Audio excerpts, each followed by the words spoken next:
Hi guys, இனி நம்ம movie உள்ள ஃபால் அவுட் சீசன் 2 வெப் சீரிஸோட ரிவ்யூ தான் பார்க்க போகிறோம். இந்த சீரியஸ் அமேசான் பிரைமில் தமிழ் டபுளில் அவைலபிளாக இருக்குது. மறக்காமல் செக் அவுட் பண்ணி பாருங்கள். ஏற்கனவே சீசன் 1 வந்து வெளியிட்டாங்க. அதனுடைய தொடர்ச்சி தான் சீசன் 2. இப்போ இந்த சீரிஸோடைய கதையை பார்த்துடலாம். சீசன் 1ல் நம்ம ஹீரோயினே அவங்க அப்பா இவங்களாம் இருப்பாங்க. திடீர்னு பார்த்தா உலகம் வந்து அழிஞ்சு, ஆனால் இவங்க மட்டும் ஒரு பாதுகாப்பான இடத்துல வந்து தப்பிச்சிருவாங்க. அதுக்கப்புறம் அவங்க அப்பா திடீர்னு காணாமல் போயிடுவாங்க. இதுதான் சீசன் 1னுடைய கதை. இந்த கதையில் வந்து உலகம் எப்படி அழியுது, எப்படி காணாமல் போகிறாங்க அப்படிங்கிறத காமிச்சிருப்பாங்க. இப்போ இதில் சீசன் 2ல் ஒரு எபிசோடு தான். அந்த எபிசோடில் நம்ம ஹீரோயினியே அந்த பாதுகாப்பு வளையத்தை விட்டு வெளியே வந்து தன்னுடைய அப்பாவை தேட ஆரம்பிப்பாங்க. தேடிட்டே இருப்பாங்க. தன்னுடைய அப்பாவை கண்டுபிடிச்சிருவாங்க. ஆனால் இந்த அழிவுக்கெல்லாம் காரணம் யார் வில்லன்னு பார்த்தா இவங்களோட அப்பாவாக தான் இருக்கும்.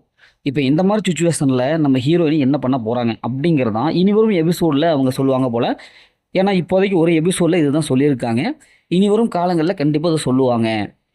இந்த சீரிஸோட பாசிட்டிவ்னு பார்த்தாவே ஃபைட் சீக்வன்ஸ் தாங்க செம்மையாக சூப்பராக இருக்குது.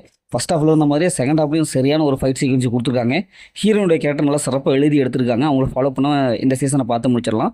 அவங்க கூட வர இன்னொரு கேரக்டர் இருக்கும், பார்த்தா ஹீரோ மாதிரி இருக்கும். அவங்களோட கேரக்டர் நல்லாவே எழுதி எடுத்திருக்காங்க. இந்த சீரிஸோடைய வீடியோ பொறுத்தளவுக்கு நல்லாவே வந்திருக்கு. அதேமாதிரி சினிமோட்டோகிராஃபி சூப்பரான ஒரு ஹை குவாலிட்டி விசுவல் கொடுத்துருக்காங்க.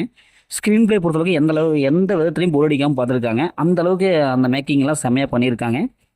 தமிழ் டப்புடுமே நல்லா சூப்பராக கொடுத்துருக்காங்க. இப்போ இந்த சீரிஸோட மைனஸ்ன்னு பார்த்தா பெருசாக எதுவுமே இல்லை. ஏன்னா புது ஸ்டோரியாக இருக்குது. கண்டிப்பாக மைனஸ் எதுவுமே சொல்ல முடியாத அளவுக்கு நல்லாவே அந்த விஎஃப்எக்ஸ் ஒர்க்லாம் நல்லாவே கொடுத்துருக்காங்க. என்ன அடுத்தடுத்த எபிசோடெலாம் கொஞ்சம் டக்குன்னு விட்டாங்கன்னா பரவாயில்ல. ஒரு எபிசோடு விட்டதுங்கிறது ஒரு 2-3 எபிசோட் சேர்த்து விட்டாங்கன்னா பார்க்கறதுக்கு கொஞ்சம் நல்லாயிருக்கும் அப்படிங்கிற மாதிரி தான் இருக்குது. இந்த சீரிஸில் ஒரு சில சீன்ஸ்லாம் இருக்குது. அதனால் ஃபேமிலியோட பார்க்கலாமா வேண்டாமா அப்படிங்கிறத நீங்களே முடிவு பண்ணிக்கிங்க. மொத்தத்தில் எப்படி சூப்பராக சொன்னாங்கன்னா இந்த சீரியஸ் ஒரு ஒத்தான சீரியஸ் தான். ஓகே, இதே மாதிரி அடுத்த ஒரு புதிய மூவி ரிவ்யூ சந்திப்போம்.